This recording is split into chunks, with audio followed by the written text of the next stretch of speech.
You're listening to Stimulus Tech Talk, a conversation-based podcast created by Stimulus Technologies that covers a range of topics related to business and technology. Welcome to Stimulus Tech Talk. I am Sherry Lipp, Marketing Manager at Stimulus Technologies. I'm here with Stimulus Technology CEO Nathan Whitaker, and I'm excited about our topic today. We're going to be talking about ransomware. Welcome, Nathan. Thanks for inviting me, as always.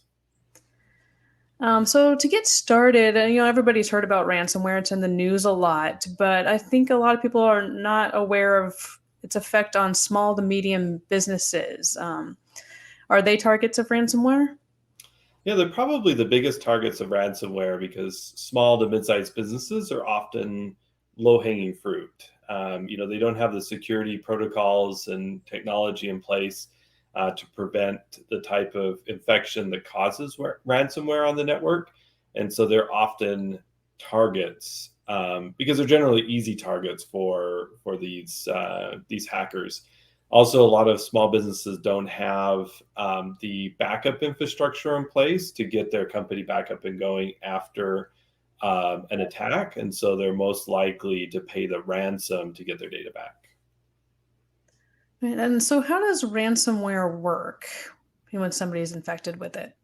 Yeah, so companies that get ransomware, usually an unsuspecting person downloads it on one of the computers, and it's often comes through email or some type of link that they click on their computer that looks like a legitimate piece of software, but it has a payload attached to it that infects the computer. And generally, ransomware is in the network for some time before it activates. So it's sending information back to the hackers about the type of data they have, where they store their data, and how they use their systems. And this information that's collected is a gold mine for the hackers. And the way ransomware really works is it encrypts all the data that it has access to.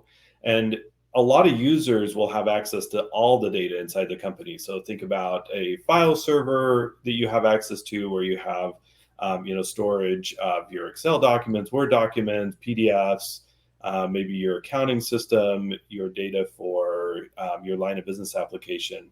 And once it discovers where all that data is, it will encrypt all that data with a key that only the hacker has. And so once that data is encrypted, the only way to get that data back is to either restore it from the original version from some type of offsite data backup, or by paying the hacker a ransom to give you the encryption key to get that data back. And usually this encryption happens overnight when nobody's in the office. So you walk in the morning and you have the screen that's popped up on one or more computers that says, your data's been ransomed. You have a certain number of time to pay the ransom, or we'll delete all the data. And if you don't have good backups or can't get them back in time, a business will have to pay that ransom to get their data back and get up and running. Okay, so they can have the ransomware in their system before they even know. What are some of the ways that actually gets in there? So like I mentioned, email is probably the biggest way that hackers are still getting in. You'll get an unsuspecting link or file. I often see like attachments that are PDFs or that look like invoices or something you'd receive from a vendor. A Word document is often a way to get in, or just clicking on a website or a link to a website that's downloading that data.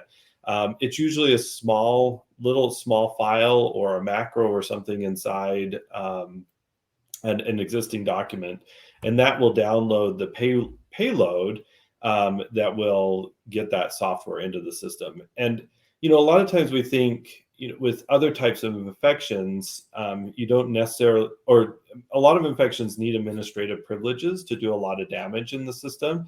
But with ransomware, any user that has access to any data on the system could accidentally download the ransomware and get, infect the entire network and encrypt the entire network. So it's usually downloading something or some type of link that comes in through email.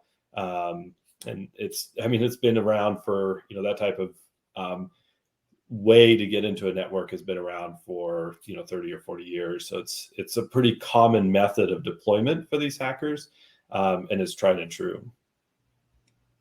Are there different types of ransomware?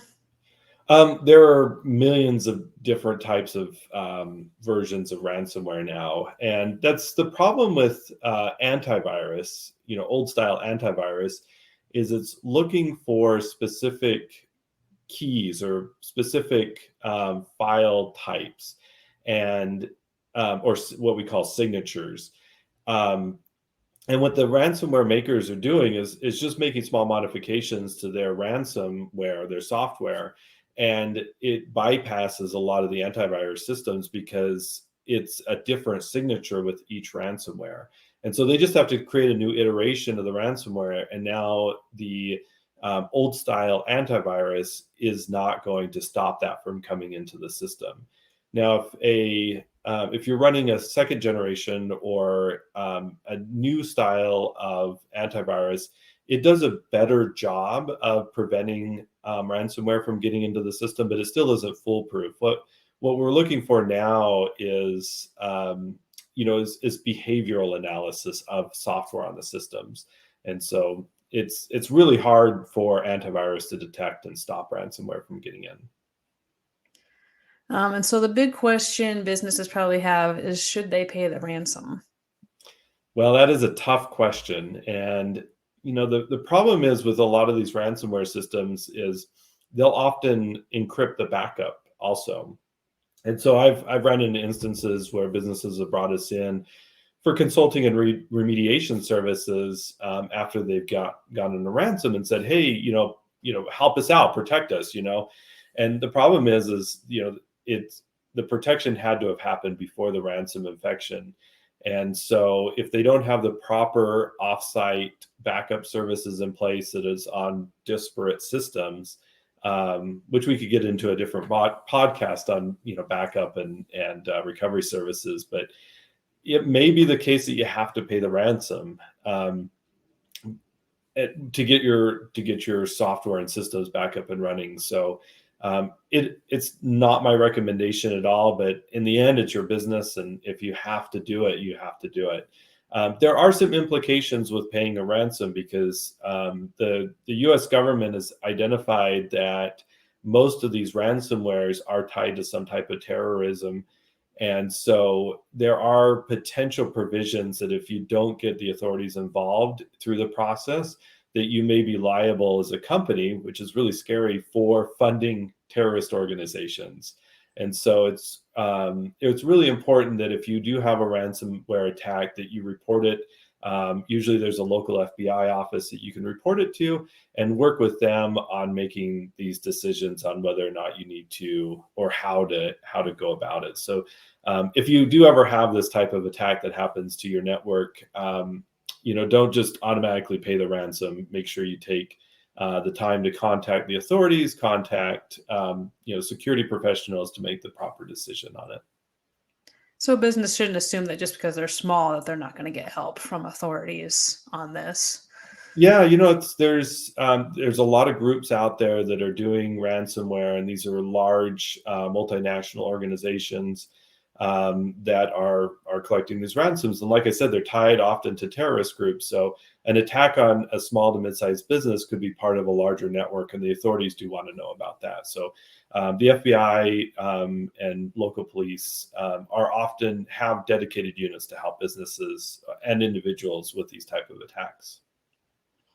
So if somebody does come in the morning, they open up their computer and get that message that everything's locked up, what is the first step that they should take? Is it reporting it to authorities? So your first call should be to your IT professional. Your second call should be to authorities. And the need to identify and stop any further attack. One of the issues that could happen is, the attack is still ongoing. And so shutting down, the systems and making sure the backup services are in place and could potentially recover from the ransomware attack without having to pay the ransom. So it's 2 immediate phone calls, yeah, and discovering where, what the next steps are with your outside professionals. Okay, and so probably the bigger question that people would want answered is what can they do to prevent this in the first place? So I mentioned a couple of things briefly through the interview. Is one of them is having next generation antivirus systems in place that are looking at behavioral analysis of the software running on the systems.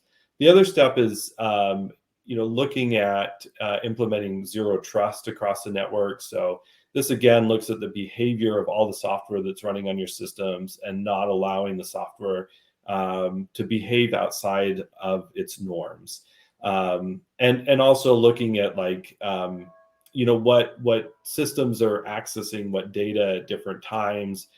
Software suddenly like looking at all the software or all the files on your system at 2 o'clock in the morning, that's not normal behavior. And so having these systems in place that are monitoring your technology 24/7, 365 is essential. And then the third part is having backup and data recovery services that are, we use the term disparate systems, which means they're disconnected from your regular network. So the backup occurs out to a system, and then it disconnects from your systems, your regular system. So if you have to restore your data, it's protected. It's not part of any system that could be accessed from any other computer on your network.